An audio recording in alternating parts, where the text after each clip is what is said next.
오늘 우리에게 주신 하나님 말씀은 요한복음 3장 1절로부터 16절까지 말씀입니다. 그런데 바리새인 중에 니고데모라 하는 사람이 있으니 유대인의 지도자라.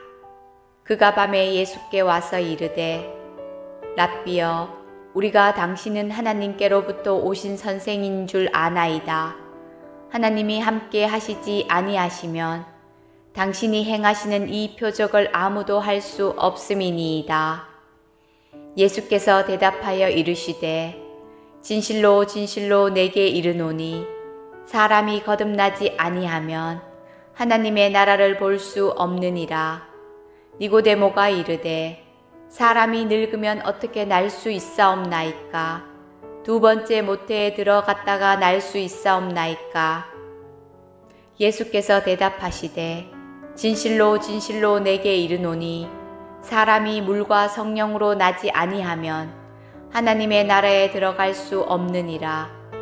육으로 난 것은 육이요 영으로 난 것은 영이니 내가 내게 거듭나야 하겠다 하는 말을 놀랍게 여기지 말라.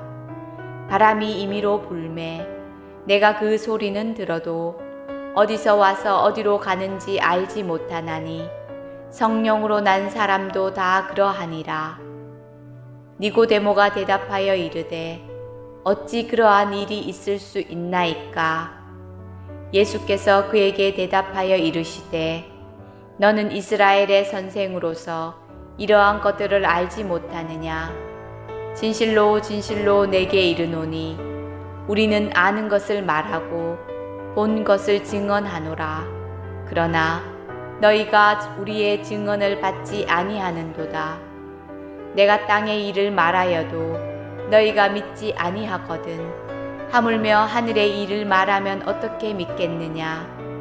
하늘에서 내려온 자, 곧 인자 외에는 하늘에 올라간 자가 없느니라. 모세가 광야에서 뱀을 든 것 같이 인자도 들려야 하리니 이는 그를 믿는 자마다 영생을 얻게 하려 하심이니라. 하나님이 세상을 이처럼 사랑하사 독생자를 주셨으니 이는 그를 믿는 자마다 멸망하지 않고 영생을 얻게 하려 하심이니라. 아멘. 우리 앞뒤를 인사할까요? 잘 오셨습니다. 사랑하고 축복합니다. 네, 우리 한 번 더 인사하겠습니다. 평안하십시오. 네, 여러분 평안하십니까? 여러분 평안의 은혜가 함께 하시길 축복합니다. 제가 이제 목회를 하면서 참 여러 가지 힘들고 어려운 일들이 있는데 가장 제 마음을 힘들게 하는 일들이 있어요. 우리 성도님들이 많은 고난 가운데 있다는 얘기를 들으면 참 마음이 힘들고 어렵습니다. 하나님 이 문제를 좀 빨리 풀어주십시오. 이제 이런 기도와 함께 그 아픔을 함께 끌어안고 또 그 시간을 보내게 되거든요. 또 어떤 경우에는 그 힘든 시간을 통과할 때 또 하나님께서 참 또 주님 앞에 더 가까이 나아오길 원하는, 좀 주님 앞에 떨어져 있기에 또 주님 앞에 가까이 나오길 원하는 그런 하나님의 마음이 느껴질 때가 있습니다. 그러면 빨리 주님 앞에 나와 또 이 신앙이 회복되길 원하는 그런 기도를 해요. 또 어떤 경우에는 도저히 하나님의 뜻을 알 수 없을 때가 있습니다. 정말 믿음 가운데 신앙생활 잘하고 하나님 위해서 그렇게 살았는데 하나님 왜 이런 고난의 문제가 있습니까? 이런 경우는 제가 뭐라고 답을 해줄 수도 없고 어떤 마음을 함께 나누는 그 외에는 해줄 수 있는 게 없는 거예요. 도저히 이해되지 않는 이 상황 가운데 그냥 주님 앞에 기도하고 머물러 있는 그 시간을 보내게 됩니다. 여러분 정말 우리 주변에 그런 경우 있지 않습니까? 정말 믿음 안에서 말씀대로 잘 사는데 이 사람만큼은 정말 하나님 복 받아야 되는데 이상하게 이해할 수 없는 그 고난에 처한 사람들을 볼 때가 있습니다. 이러면 어떠세요? 여러분 무엇으로 어떻게 위로하십니까? 랍비였던 헤롤드 쿠시너라는 사람이 책을 하나 썼어요. 책 제목이 이런 겁니다. 왜 착한 사람에게 나쁜 일이 일어날까? 그럼 책 제목 그대로입니다. 정말 착하게 살면 좀 좋은 일이 일어나야 하는데 착하게 사는 사람에게 왜 나쁜 일이 일어날까? 이해할 수가 없다는 겁니다. 그러면서 고민하면서 랍비 아닙니까? 또 성경의 전문가예요. 그러면서 이제 글을 쓴 겁니다. 근데 이 쿠시너에게 아들이 하나 있었어요. 근데 이 아들이 빨리 늙는 병인 조루병을 앓게 됩니다. 그러니까 이 나이는 어려요. 어린 아이인데 빨리 늙는 거예요. 그러니까 아주 나이가 많은 노인처럼 피부가 막 쭈글쭈글해지기 시작합니다. 그리고 치아도 다 빠지는 거예요. 머리도 벗겨지고 이제 아직 어린아이인데 온몸이 노인처럼 쪼그라들기 시작하면서 결국 14세에 죽게 되는 거예요. 그러면서 이 이해할 수 없는 상황 가운데 하나님께 울부짖습니다. 하나님, 내가 주변의 다른 사람들과 비교해 보면 내가 그 사람들보다 훨씬 더 경건하게 착하게 하나님의 그 길 안에서 벗어나지 않고 그렇게 살았는데 하나님 어떻게 우리 가족에게 이런 일을 주실 수 있습니까? 이해가 되지 않는 겁니다. 하나님께 토로하기 시작해요. 그리고 고민하고 고민하다가 이런 결론을 만들어냅니다. 하나님은 선하시지만 전능하시지는 않다. 그러면서 마음에 평강이 생겼다는 거예요. 정말 사랑의 하나님인데 그 사랑하는 자녀들 고통당하는 것 내버려두는 그 하나님 생각하는 것보다 차라리 하나님이 능력이 없어서 고통을 해결할 수 있는 능력이 없어서 그냥 바라만 보고 있다. 이것이 마음이 훨씬 더 평안해졌다라는 겁니다. 여러분 어떠세요? 이 쿠시너의 마음이 이해는 됩니다. 하지만 잘못된 결론을 내렸어요. 그럼 우리는 어떻게 풀어가야 될까요? 정말 이해할 수 없는 그 상황 가운데 주님께 간절히 부르짖지만 내 삶 가운데 문제가 해결되지 않는 그 상황 앞에 하나님께서 함께 계시지 않는 것 같고 하나님 떠나가 버린 것 같은 그 상황 앞에 이 문제를 어떻게 풀어가야 될까요? 이 문제를 신학자인 마르틴 부버라는 사람이 이렇게 표현을 합니다. 신의 일식이다 라고 얘기를 해요. 그럼 일식이 뭡니까? 우리 그림 한번 보도록 할까요? 자, 일식은 태양과 지구 사이에 달이 끼어듭니다. 그러면 이 달 때문에 이 태양빛이 가려지게 돼요. 그럼 어둠이 임하지 않겠어요? 자, 다음 그림 볼게요. 지구에 어둠이 임하면 이렇게 한 점이 새까맣게 되는 겁니다. 빛이 전혀 들어오지 않는 이제 그런 시간들을 보내게 되는 거죠. 이렇게 마찬가지로 하나님과 우리 사이에 무언가 끼어들게 되면 하나님의 일식 현상이 나타나게 된다는 겁니다. 그러면 하나님과 우리 사이가 단절될 뿐만 아니라 인간과 인간 사이가 단절되고 또 인간과 사물 사이가 단절되는 겁니다. 깜깜한 밤에 한 치 앞도 예측할 수 없는 그런 영혼의 어두운 밤을 보내게 된다라는 거예요. 그러면서 이런 얘기를 해요. 일식이 있을 때 태양이 안 보일 뿐이지 태양이 없는 것은 아닌 것처럼 하나님의 일식 역시 하나님이 보이지 않을 뿐이지 하나님 그 자리에 계신다라는 겁니다. 일식이 조금 시간이 지나가면 다시 해가 드러나지 않습니까? 그때까지 잘 견뎌내야 한다는 거예요. 그러면 우리가 어떻게 이 신의 일식을 경험한 순간을 잘 보낼 수 있을까? 오늘 말씀을 통해서 우리가 한번 살펴보려고 합니다. 오늘 말씀의 주인공은 니고데모예요. 니고데모가 어떤 사람인가? 1절을 통해서 이렇게 얘기합니다. 그런데 바리새인 중에 니고데모라는 사람이 있으니 유대인의 지도자라. 여러분, 니고데모는 바리새인입니다. 우리가 성경에서 예수님께서 외식하는 바리새인들 자꾸 지적해서 그런데요. 여러분, 사실 바리새인들은 굉장히 말씀대로 살려고 애썼던 사람들이에요. 그래서 당시에 많은 사람들에게 존경을 받았던 사람들이 바리새인입니다. 그러니까 이 바리새인이라는 것은 많은 사람들에게 야, 저 사람 정말 대단하다. 어떻게 저렇게 살아갈 수 있을까? 그렇게 존경받던 사람이라는 겁니다. 니고데모가요. 또 니고데모는 유대인의 지도자입니다. 여러분, 당시에는 이스라엘의 최고 의결기관인 사내들인 공의회라는 게 있었어요. 우리로 따지면 국회 같은 겁니다. 거기에 공회원입니다. 그러니까 우리의 국회의원과 비슷한 그런 역할이에요. 그러니까 뭐 사회적으로 굉장히 높은 그런 위치에 있는 그런 사람입니다. 그리고 10절 말씀에 보면 니고데모를 이렇게 표현하죠. 이스라엘의 선생이다 라고 얘기합니다. 이 표현은 뭐냐면 성경의 전문가란 얘기예요. 그러니까 니고데모는 하나님 말씀대로 열심히 살았고 높은 위치에 올라갔고 이제 그런 사람이라는 겁니다. 그리고 이 니고데모라는 이름은 헬라식 이름이에요.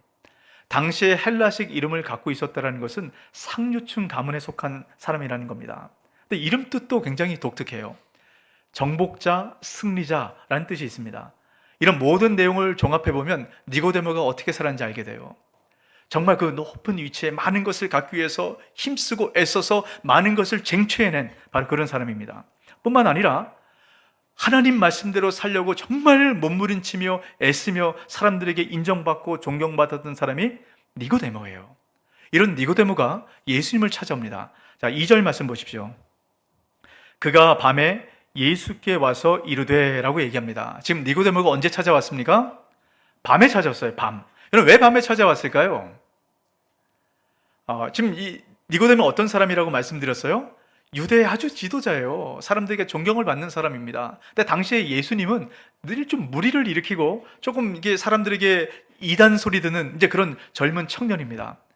그러니까 자칫 이 예수님을 만났다가는 어떤 후문이 들릴까, 어떤 문제가 생길까 알 수 없는 그런 상황이에요. 그러니까 당연히 사람들이 보지 않는 밤에 예수님을 찾아갔다. 충분히 우리가 생각해 볼 수 있습니다.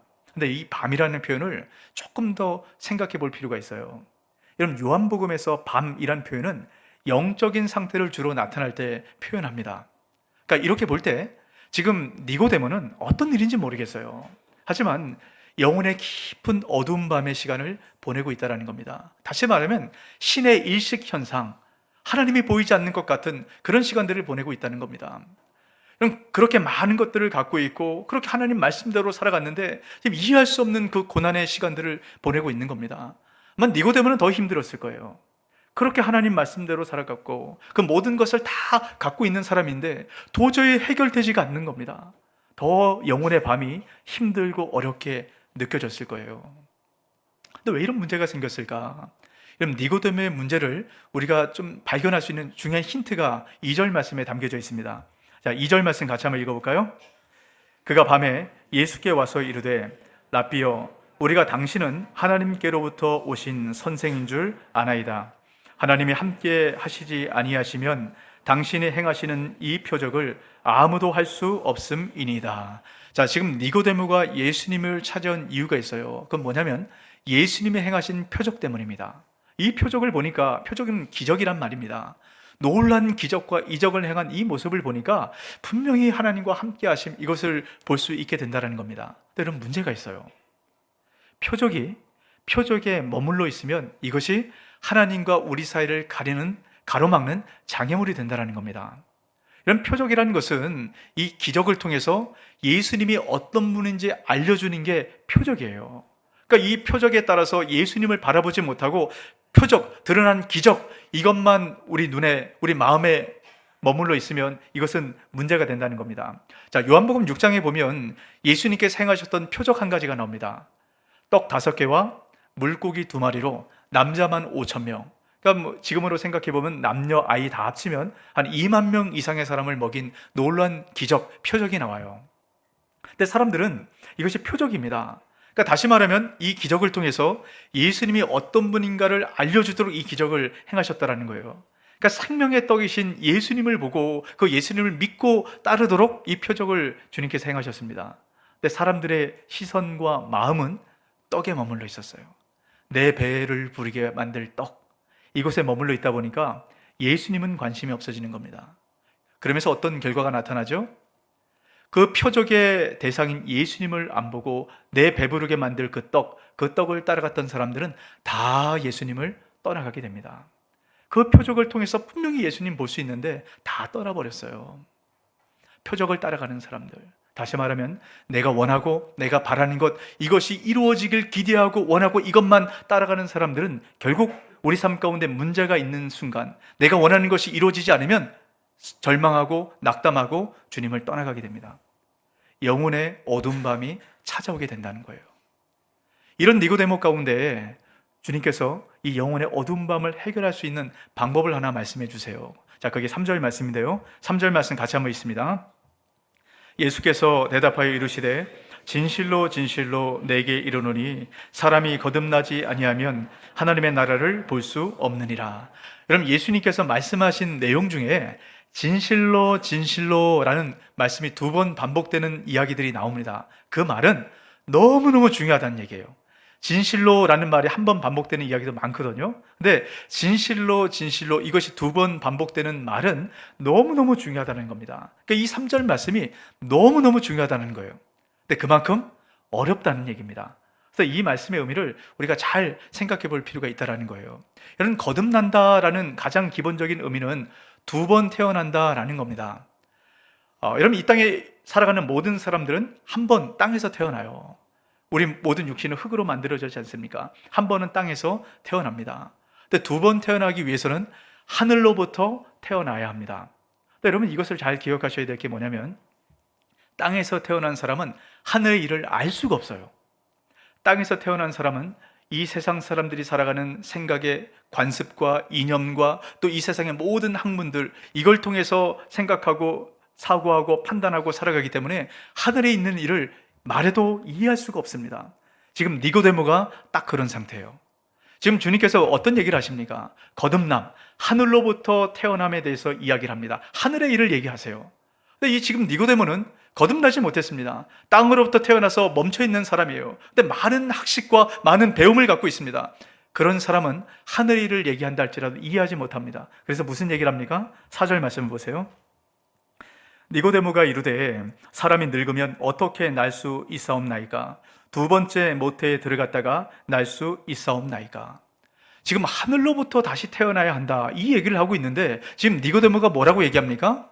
그 말이 이해가 되지 않는 거예요. 근데 그러다 보니까 그러면 우리가 두 번 태어나려면 어머니 뱃속에 들어갔다가 다시 태어나야 합니까? 이런 멍청한 질문이, 멍청한 답변이 어디 있습니까? 이러면 사람이 어떻게 뱃속에 들어갔다 다시 태어납니까? 어린아이들도 안 할 이 답변을 하고 있어요. 이것이 하늘의 일을 모르는 사람의 한계입니다. 그럼 하늘의 일을 모르면 이 땅의 지식으로 해석을 하다 보면 어리석은 결론을 맞게 돼요. 쿠시너가 바로 그런 결론을 맺은 겁니다. 아까 제가 처음에 쿠시너 말씀을 드렸죠.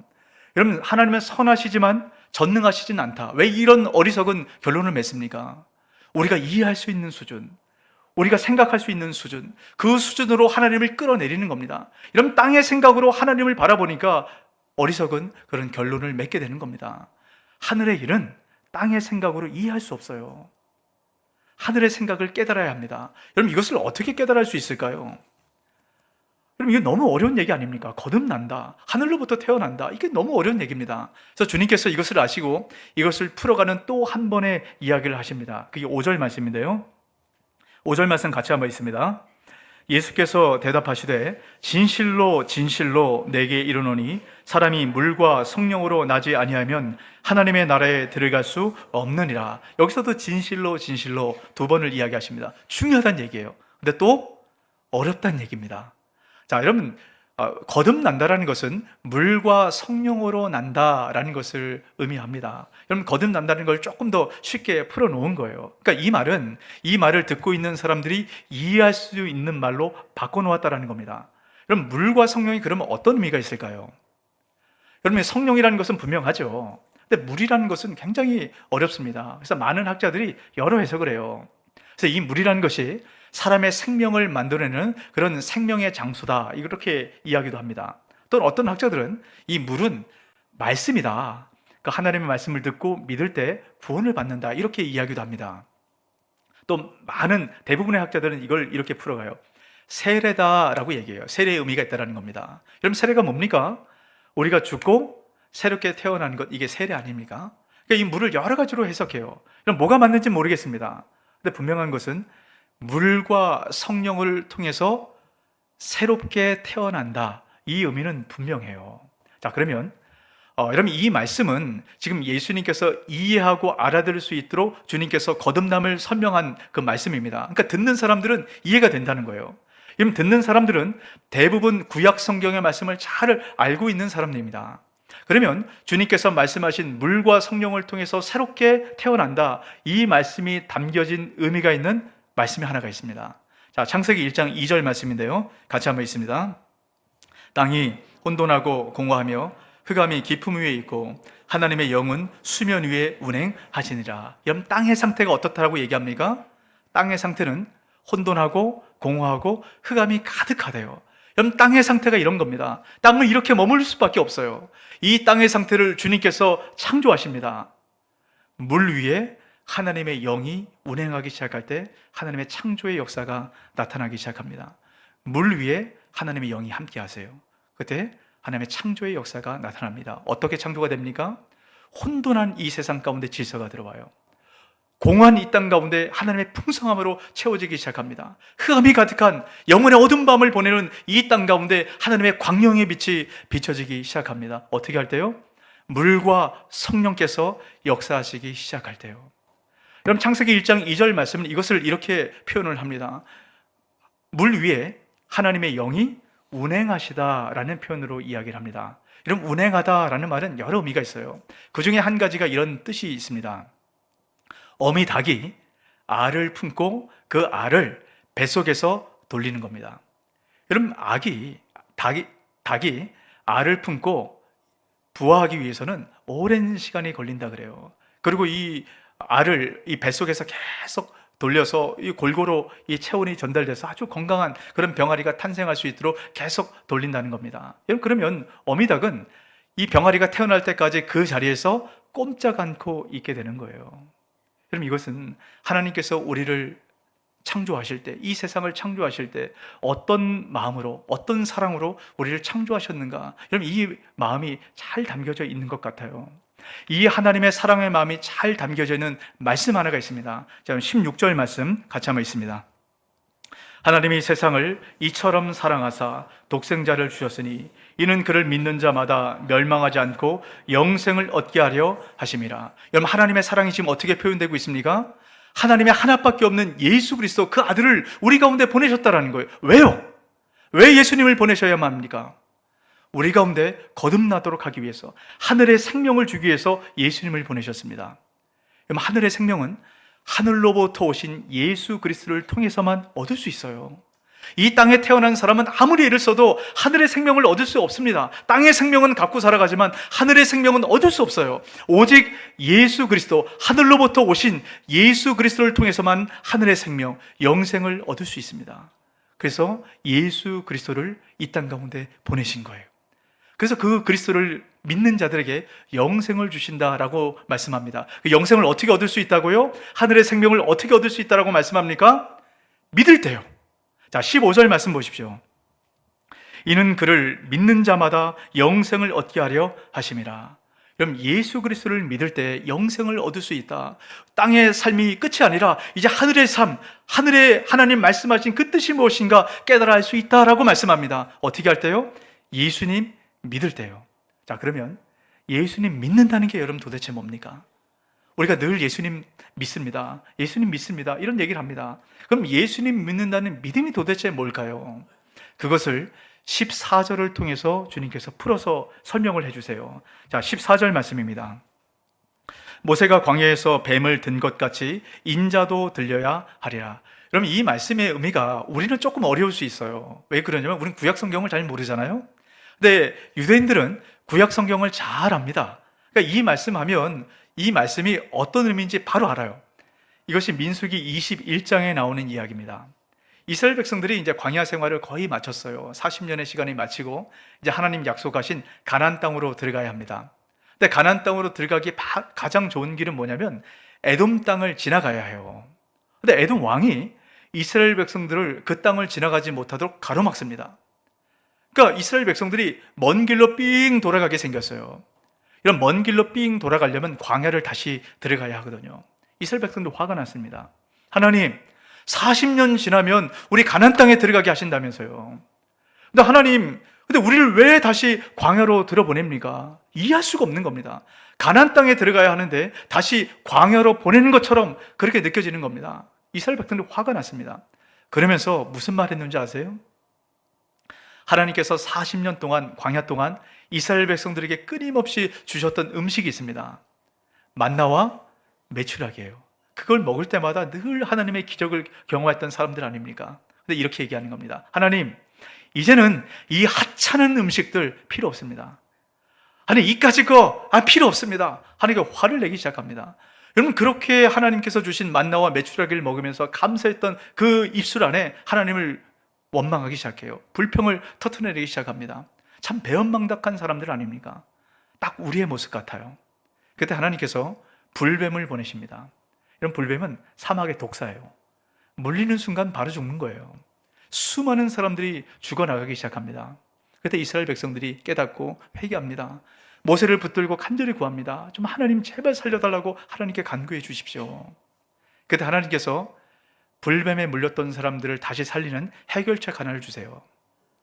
불뱀 모양으로 노스로 뱀을 만들어서 장대에 매달고 그것을 쳐다보는 모든 사람들은 다 살게 해주겠다라는 겁니다. 그럼 이때 세 부류의 사람들이 나타납니다.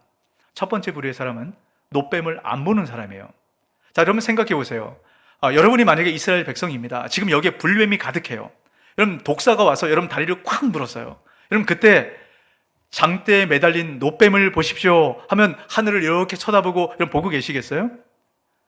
많은 경우에 그건 상식적으로 맞지 않아요. 뱀에 물리면 그 상처 위에 물을 붓든가 아니면 그 뱀독을 짜내든가 이렇게 하면 충분히 가능하겠죠. 만약에 모세를 통해서 그냥 물을 부어라, 아니면 모세가 손을 얹고 안수해라, 이렇게 한다면 이해가 될 겁니다. 근데 장대에 달린 뱀을 쳐다보라니요. 말도 안 되는 얘기입니다. 이해할 수가 없는 얘기예요. 많은 사람들은 그 노뱀을 쳐다보지 않았습니다. 두 번째 부류의 사람, 그 노뱀만 보면 분명히 살겠다, 이 믿음을 갖고 그 노뱀을 쳐다보고 있는 사람이에요. 밑에서 뱀이 물든 말든 신경도 안 씁니다. 그 노뱀만 끊임없이 쳐다보고 있는 두 번째 부류의 사람들이 있을 거예요. 마지막 세 번째 부류의 사람들이 있습니다. 이 사람들은 뱀에게 물렸어요. 상처를 찢고 뱀독을 빼내고 그래도 해결이 안 되는 겁니다. 몸이 퉁퉁 붓고 이제 죽기 바로 일보 직전에 생겼어요. 그때 겨우겨우 눈을 뜨고 노뱀을 슬쩍 한번 쳐다본 사람, 세 번째 부류의 사람이 있을 거예요. 자, 그러면 여러분 어떤 사람들이 살았을까요? 첫 번째 부류, 여러분 노뱀을 안 쳐다본 사람 어떻게 됐을까요? 네, 다 죽었어요. 자, 두 번째, 확실한 믿음을 갖고 뱀이 물든 말든 노뱀을 쳐다본 사람 어떻게 됐을까요? 살았습니다. 근데 세 번째 부류, 겨우겨우 그냥 죽기 바로 일보 직전에 슬쩍 노뱀을 쳐다본 사람 어떻게 됐을까요? 네, 살았습니다. 주님께서 우리에게 요구하시는 믿음은 바로 이런 것 같아요. 100% 확실한 믿음을 갖고, 흔들리지 않는 믿음을 갖고 주님, 내 주님만 의지하고 살아갑니다. 이런 믿음을 갖고 살아가는 사람들 너무 좋겠죠. 근데 여러분, 우리가 100% 믿음을 갖고 살아가는 사람들이 여러분 얼마나 되겠습니까? 여러분은 잘 모르겠어요. 근데 저는 100% 믿음을 갖고 있지 않습니다. 여러분, 목사님 100% 믿음도 없어? 어쩔 수 없어요. 저는 100% 믿음이 없습니다. 여러분, 누가 100% 믿음을 갖고 살아가겠습니까? 우리 삶 가운데 늘 흔들리는 거예요. 이해할 수 없는 상황 가운데 몸부림치는 겁니다. 그럼에도 불구하고 우리가 기어서라든 도저히 이해할 수 없는 상황, 하늘을 원망하든, 그럼에도 불구하고 끝까지 주님 바라보고 있는 그 사람은 구원을 받아요. 이것이 주님께서 우리에게 요구하시는 믿음입니다. 여러분, 왜 그런지 아십니까? 히브리서 11장 2절 말씀입니다. 세 번역인데요, 우리 같이 한번 읽습니다. 믿음의 창시자요 완성자이신 예수를 바라봅시다. 그는 자기 앞에 놓여있는 기쁨을 내다보고서 부끄러움을 마음에 두지 않으시고 십자가를 참으셨습니다. 그리하여 그는 하나님의 보좌 오른쪽에 앉으셨습니다. 지금 예수님을 뭐라고 얘기합니까? 믿음의 창시자요, 믿음을 시작하신 분이라는 겁니다. 여러분, 우리 안에 믿음 없어요. 우리 믿음을 갖고 우리가 구원을 받는다면 여러분, 손가락에 꼽지 않을까 싶습니다. 저는 구원 못 받을 것 같아요. 제 믿음을 보고 구원을 주님께서 판단하신다면. 주님께서는 믿음을 시작하시는 분입니다. 우리 안에 믿음을 넣으시는 믿음의 창시자래요. 누가요? 예수님이에요. 그리고 그 주님이 우리의 믿음을 완성하신대요. 우리가 완성하는 게 아니라 예수님께서 완성하십니다. 그래서 믿음의 창시자요 믿음의 완성자인 예수님 바라보고 있으면 이런 우리 삶 가운데 이해할 수 없는 그 상황들을 통과하고 넘어갈 수 있다는 겁니다. 여러분, 제가 앞에서 그런 말씀 드렸습니다. 물과 성령으로 거듭난다는 것은 창세기 1장 2절 말씀처럼 주님께서 우리를 사랑으로 품으셔서 우리를 새롭게 태어나기 위해서 하나님께서 그 과정을 보내고 계신 것이다 라고 말씀을 드렸습니다. 오늘 다음 그림 한번 보도록 할게요. 여러분, 이 줄탁동시라는 사자성어가 있어요. 제가 예전에도 한번 말씀을 드렸는데요, 이런 아래에 있던 이 병아리가 나오기 위해서는 알 속에 있던 병아리가 계속 부리로 알을 쪼아대고 밖에 있던 어미닭이 이 알을 쪼아댈 때, 그래서 줄과 탁이 동시에 맞아지는 순간 이 건강한 병아리가 태어난다라고 이야기를 합니다. 저는 주님께서 우리에게 요구하시는 것이 바로 이런 것이 아닌가 싶어요. 여러분, 알 속에 있던 이 병아리는 알에 갇혀 있습니다. 이해할 수 없는 거예요. 왜 내 삶이 이럴까? 왜 내가 이렇게 깜깜한 곳에 갇혀 있을까? 왜 내가 이렇게 왜 이 삶을 살아갈까? 도저히 벗어날 수 없는 겁니다. 아무리 부리로 알을 쪼아도 알은 깨지지 않아요. 안에서 아무리 병아리가 알을 쪼아도 알은 깨지지 않습니다. 어미닭이 밖에서 부리로 한번 탁 쪼아주는 순간 알이 깨지고 건강한 병아리가 나와요. 여러분, 그런데 이 어미닭은 알 안에 있던 병아리가 계속 부리로 쪼을 때까지 밖에서 깨주지 않는답니다. 안에서 이 병아리가 부리로 쪼아야만 건강한 병아리가 태어나거든요. 그래서 안에서 계속 부리로 쪼을 때까지 그 어미닭은 기다리는 거예요. 그 건강한 병아리, 아주 아름다운 그 병아리를 기대하면서 그 탄생의 순간을 기대하면서 기다리는 겁니다. 그리고 가장 좋은 때에 부리를 쪼아서 그 병아리를 탄생하게 하는 거죠.